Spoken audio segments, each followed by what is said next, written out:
Today, I wanted to look at a past war, but more specifically, I wanted to know what war LT.Surge is referencing in Generation 1's Kanto. I always wondered this, since he is a stereotypical military figure. He left several clues in his speech, and the way he is dressed can also give us some much needed information. Stand tall, soldiers. We will begin the briefing shortly.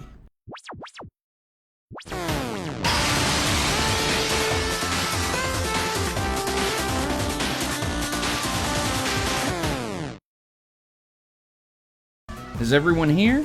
Good. Let's begin the briefing. There have been multiple wars in the Pokemon series, but just how many of them have there been exactly? While this question may not be able to be answered completely, we can look at some of the clues left by the games, references, etc. Firstly, I need to reference several of my theories in the past, namely the timeline and war theories to assist with this one.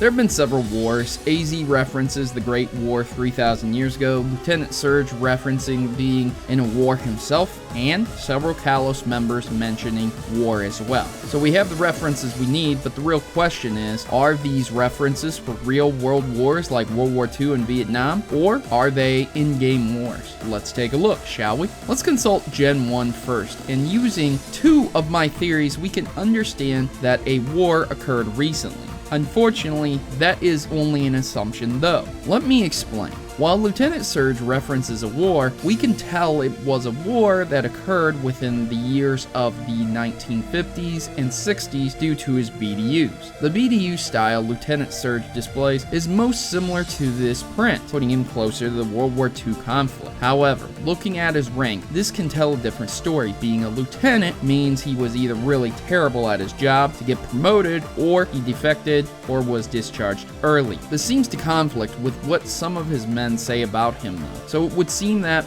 perhaps LT.Surge left the army on good terms. His rank can identify something a bit more. While we do not understand the aging process in Pokemon as stated before, with Ash remaining the same age, the fact that LT.Surge is only a lieutenant can indicate that perhaps he was involved with another war.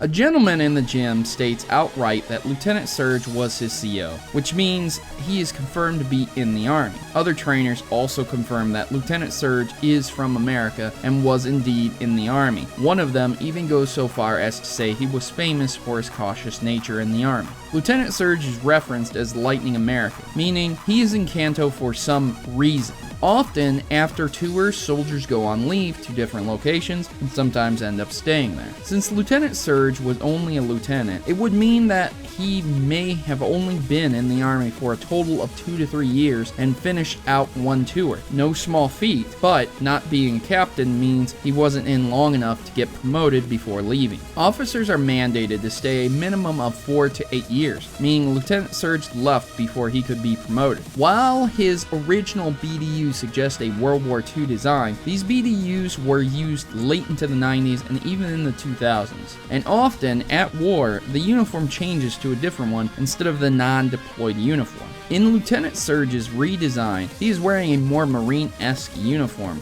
with dog tags to complete it. The important thing to pay attention to is the color though. LT.Surge is missing his blouse, but he's definitely sporting the green undershirt. The pants do give it away though. As the military moved away from using this style in the later 2000s, the pants are obviously from Desert Storm and Desert Shield conflicts. This makes a lot of sense, and the conflict known as the Gulf War, aka Desert Storm and Desert Shield, occurred between 1990 and 1991, and the enduring after-war period from 1991 to 1995. And when was Pokemon taking place again? Referencing my previous theory, we know that it took place in the heyday of the Super Nintendo, around 1991 to 1995, and it was presented as something new in the stores, with no sign of the N64 or Game Boy Color. And wouldn't you know it, there were quite a few famous piloting missions during this conflict. There were 2 Air National Guard units stationed at Al-Kahar Air Base. The South Carolina Air National Guard 169th Fighter Wing flew bombing missions with 2 F-16 flying 2,000 combat missions and dropping 4 million pounds of munitions. And the New York Air National Guard's 174th Fighter Wing from Syracuse flew 24 F-16s on bombing missions as well. The years and events match up so perfectly,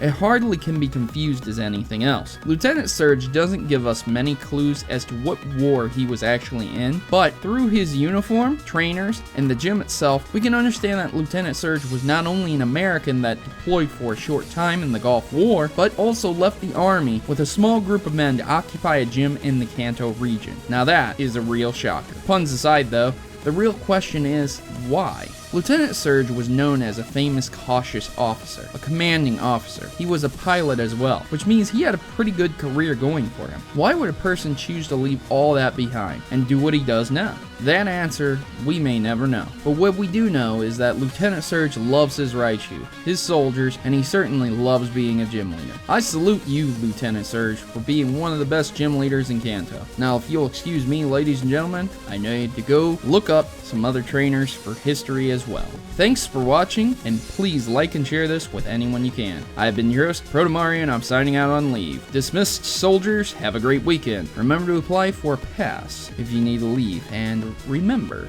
no drinking and driving. Safety first, soldiers. Thanks for watching my video and making it to the end. If you want to see my theories a day early, make sure to head over to my Patreon, where donators get a day early viewing of my newest theories. And follow me over on Twitter to see my updates about certain videos and access to some cool unlisted hidden content as well. If you don't have Twitter, I am on Tumblr too, so be sure to check out my videos on your preferred social networks or subscribe here on good old YouTube. I've been on YouTube for a while now, and I don't plan on going anywhere soon, so I hope you keep supporting me by liking the video and sharing it where you can on Facebook or Twitter or other forums as well. Thank you again for taking a bit of time out to support me, and I hope to see you here next time on Pokemon Theory. Please note that in all my videos, if I use images from Google, that I do not own any of those images, and all images obtained from Google are owned by their respective owners and copyrights. So please remember this when watching my Pokemon theories. Thanks.